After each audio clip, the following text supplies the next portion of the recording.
gonna do this. Hello, YouTube. There you go. Can you see my fridge? You can see my fridge. Hello, Tuesday tips, and we're talking all about organizing your fridge. Now, the reason why I think organizing your fridge is so important is because I found this stat that I have to read to you. It is from the American Journal of Agricultural Economics. It says that the average American household wastes 31% of food annually. So every year we waste about 31% of the food that we have purchased or we thought we were going to consume, which equals about $1,800 a year that we're just like throwing away. Also, food waste is a huge problem with like landfills because it's not composting, because it doesn't have the worms and the soil and all this stuff to actually compost itself so that it goes away. Instead, it just stockpiles up there, creates gas, really bad. So what does this have to do with organizing your fridge? Well, number one thing with wasted food is that it goes bad. When your food goes bad, you aren't able to eat it, so then you throw it away. When you have a disorganized refrigerator, you actually are losing money. You are wasting food because you end up spending or losing items in your fridge. So we are going to go through some easy ways you can keep your fridge organized. Okay. Now, our fridge is a side-by-side. We've always had side-by-sides. In the basement, we have our kind of like drink fridge. Has a top loading freezer. That's the word I'm looking for. So it's a top loading freezer. So on that, like these tricks will also work for some of those as well. Not every trick is going to work for every fridge. So please keep that in mind. If I suggest this and you're like, that's not going to work in my fridge, try the next one. Because every fridge is different. Every fridge the depth is different. My mom's fridge is also a side-by-side. It is smaller. It doesn't come with as many shelves. I feel like they lost a shelf. Mom, I think you lost a shelf in your fridge. So her fridge doesn't have as many shelves, so we had to have created shelves. So in order to, I'm going to have to be opening and closing this. I'm just prefacing that right now. I'm going to open and close my fridge because it'll start beeping at me. The very first thing you have to do to organize your fridge is take everything out and clean everything. Now, reason why we take everything out and we clean it is, one, you want to start with a fresh spot. Like you're spending time doing this, clean your fridge.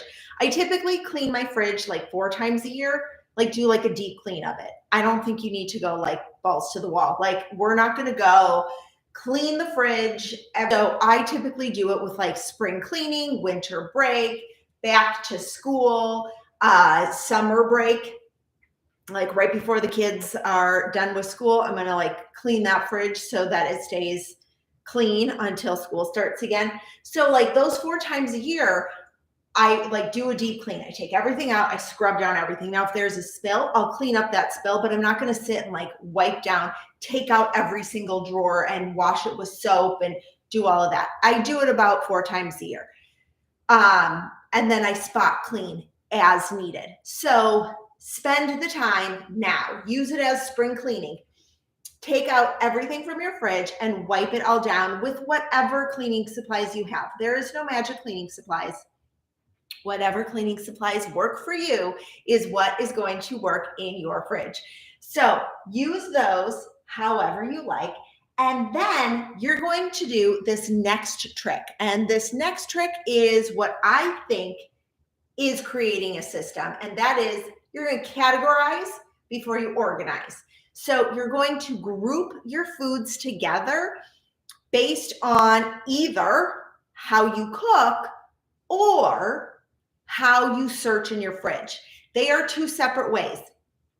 So for us, I have it set up how we search for things. I have had many in-home clients. I've had many virtual clients where we've had to set it up for how they cook. Because if your fridge is big and you have like 2 doors here, it is easier to organize for how you cook versus how you search in your fridge.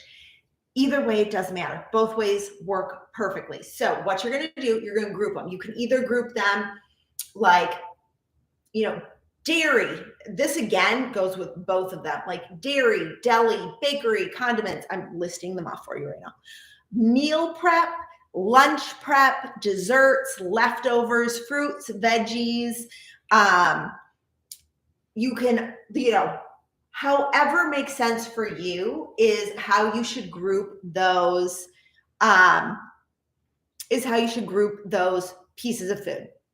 So once you've grouped those foods that you have, because these are what you have in your fridge, then you're going to put them back in your refrigerator, and you're going to try to give each shelf or area, like if you have a double open fridge, like this one side is going to be, we have leftovers, we have, I don't exactly know what's on the shelf. These are all condiments. I have fruits, we have drinks, we have dairy, we have breads, we have fruits and veggies also on the bottom. So group it and then keep those shelves to that category.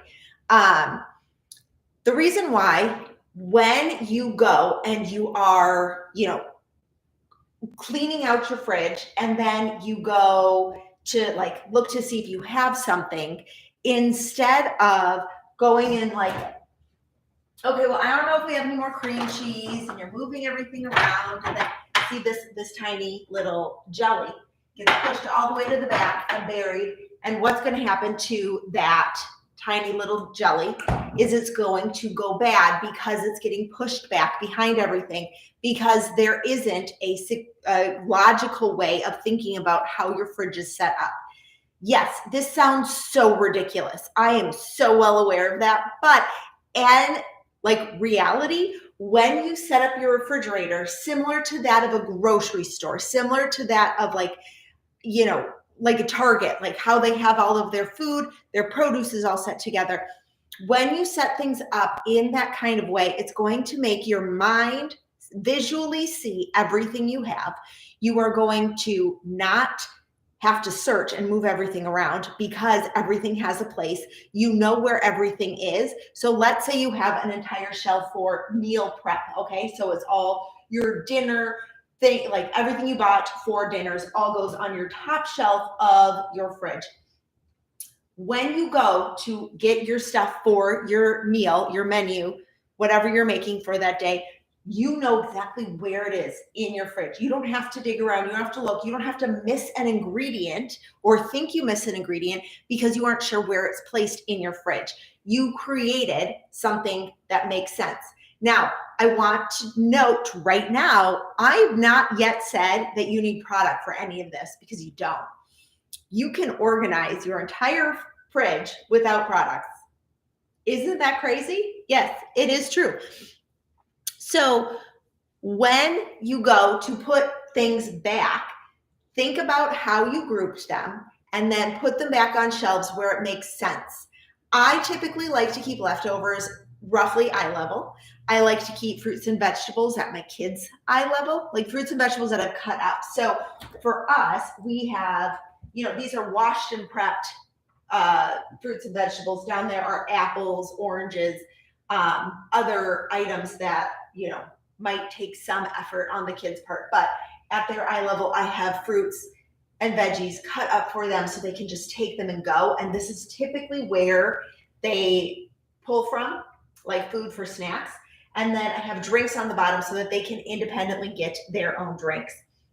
We have condiments up here. I do keep some condiments on the door, but you do, again, have to kind of like play around with what works in your fridge, what you actually, want to keep on the door, what needs to be in here. Like most of my like creamy things, mayonnaise, those things need to stay because of the stability of the temperature of the refrigerator is there, where this fluctuates a lot. I do keep our brown sugar in our refrigerator along with a piece of bread. I knew that was going to be to soak up the moisture from the brown sugar so that it stays fresh and we keep it in the refrigerator.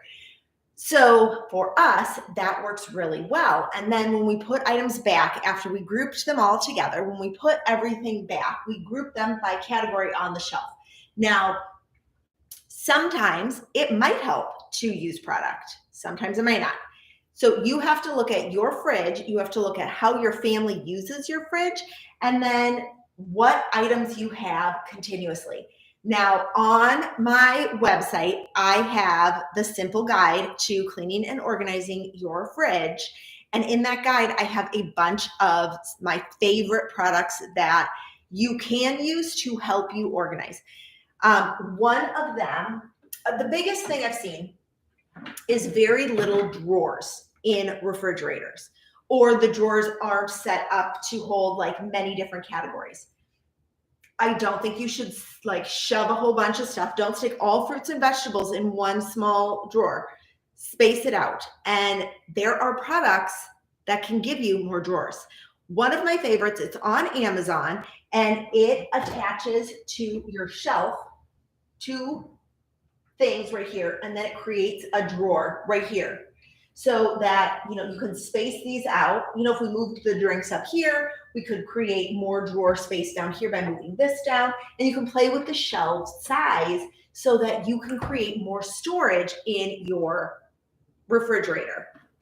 Another option are these ones are from the Container Store. There's some from Amazon, M Design. I mean, there's so many companies that make drawers like this. I love them. Find something that will fit in your fridge. Not all of these are the right size for your fridge, so make sure it fits, measure. And then you can create drawer space. Yes, this is holding all of my daughter's toys because it kind of works in our fridge, but I've just found it actually takes up more space for the items that we have. It's just easier lining them all up. What I was putting in here was yogurt, but honestly, just taking the yogurt thing, putting it on its side. There we go. It's an easy, there, now it's organized. Boom.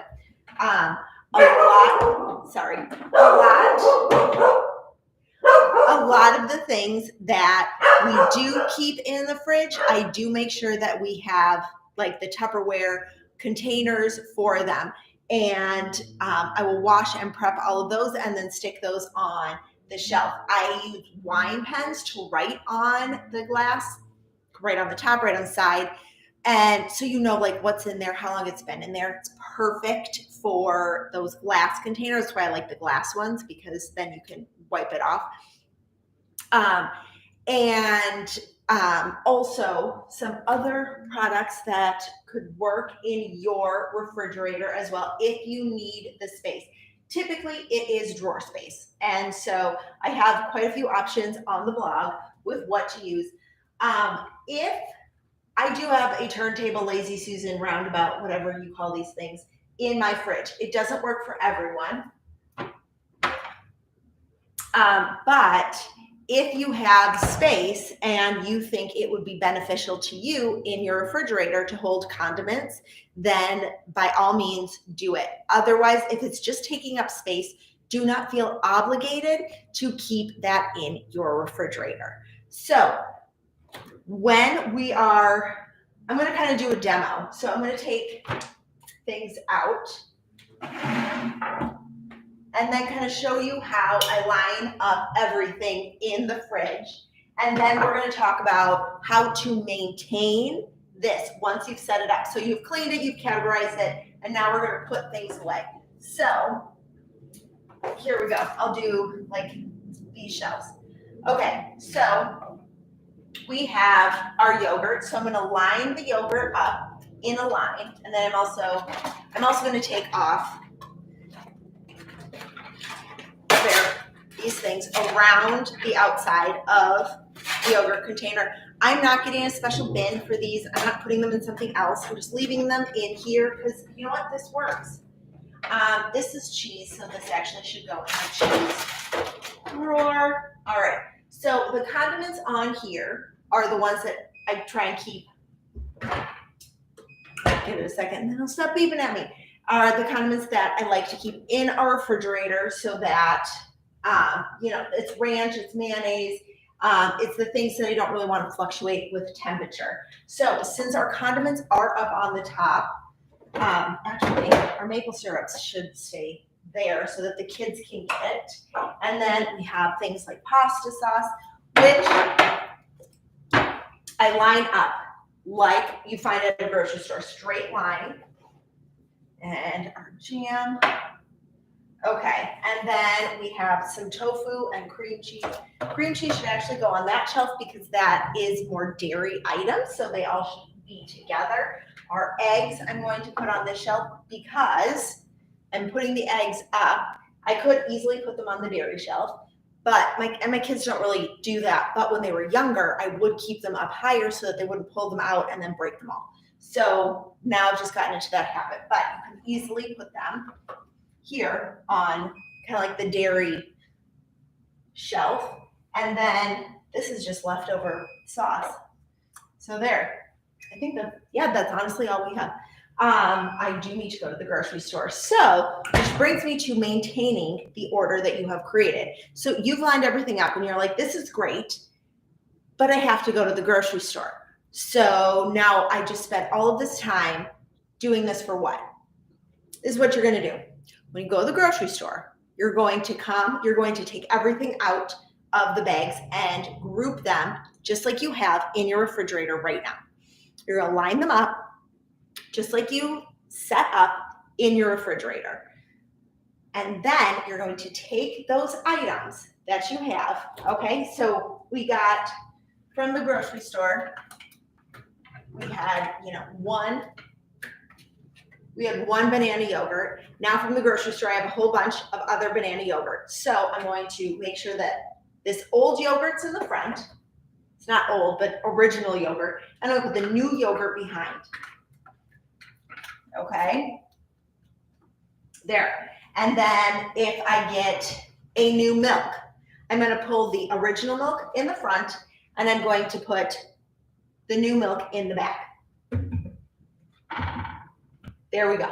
So everything I'm putting away in the same spot, similar spot, same shelf as I have created already. By doing this process over and over again, one, you won't be buying as much stuff because it's going to be much easier. Oh, another thing, if you buy like the tub of cream cheese, I just stack them on top of each other. The used cream cheese goes on top and the new cream cheese goes on the bottom. Same with the eggs. I do have an egg holder, which was fine, but we aren't using enough eggs to make that worth it. Like usually, we have 4 eggs right now. So usually what we do is I'll buy a 6-pack of eggs, and then if I get another one, I'll just put the other one right on top of it. And then any new condiment, most of them don't need to be in the refrigerator until you open them. So they'll go in our pantry storage area. So you don't really have to worry about it. But when you have created this system, giving everything a purpose, a category, and then every time you go to the grocery store, you just tidy it up. It's that easy. And I know it sounds so crazy, but if you actually take the time to remove everything, go through all of your stuff, and make sure that everything in your fridge is what you actually enjoy eating, what your family eats that's not spoiled, moldy. You remove all of that and you set up your refrigerator in a way that makes it easy for you to find. Then the maintenance of it is going to be so much easier. And then you can do the exact same thing with the fridge, like give each shelf of the fridge a specific type, like category. We have a drawer for chicken, we have a drawer for fish, we have a drawer for meats. And then by giving the category for that specific thing, then it just makes refilling those categories much easier than what you would find by just shoving everything in there. And then, like what we did before, our little strawberry preserve would get lost in the back and then it would be wasted. You throw it away and then you're creating some food waste that you didn't need to because you had it. It just is small and got pushed in the back. Now, for items like this, if you are able to have a turntable, lazy Susan thing, this would be a great thing to put on there so it doesn't get lost in the back, which is why I do like Lazy Susan. You can put your smaller items on Lazy Susan so it doesn't get lost in the back. You can keep all the small products there. If both of those, you can put this one in front and then it right behind. You can't do it with too many just because, there usually is a little dot in the middle. So then like the extra product can go in the middle. So you can just slide it up when, you finish this one. I don't like stacking things on Lazy Susans because if you do spin it and things fall all over the place. So again, if you are able to do that, or if you are using, some of these drawer organizers, then you can, on top of it, line up your products on top to create another shelf. So you have a drawer and a shelf. I love doing that as well. Thank you so much. I love my fridge too. So this is another option that you can do to kind of like keep your fridge organized if having drawers is something that would benefit you and your family. Again, only do it if it's going to benefit you. If it's just taking up space, don't do it. Before I found out I was allergic to eggs, we would eat a lot of eggs. I would put eggs in a lot of food. So the egg organizer worked really well. And then all of a sudden I am allergic to eggs. And so now we don't have as many eggs. So I removed the egg organizer because it worked for us for the time, but now it no longer serves that purpose. So we took it away. And of course, they're mowing the lawn right now. So any questions or anything, make sure to email me, jessica@theorganizedmama.com. And as always, you can check out the blog where I have more tips, links to all of the products that I know, like, and trust. If you find you need product in order to keep your fridge organized, and make sure you clean, you empty, you clean, you categorize, you put things away, and then you maintain it by putting things away in the same spot every single time. With this system, you will keep your fridge organized and you'll be surprised at how little food waste you actually end up having because things have order. So thank you all so much. I will see you all next week. We are going to be doing label tutorials. I am going to try and do as many label tutorials as I can. I said I wasn't going to do 30 tips in 30 minutes, but this one might be I'll do 5. I'm going to do 5 label tutorials in 30 minutes. I can do that. So that's next week, same time, same channel. I will see you all then.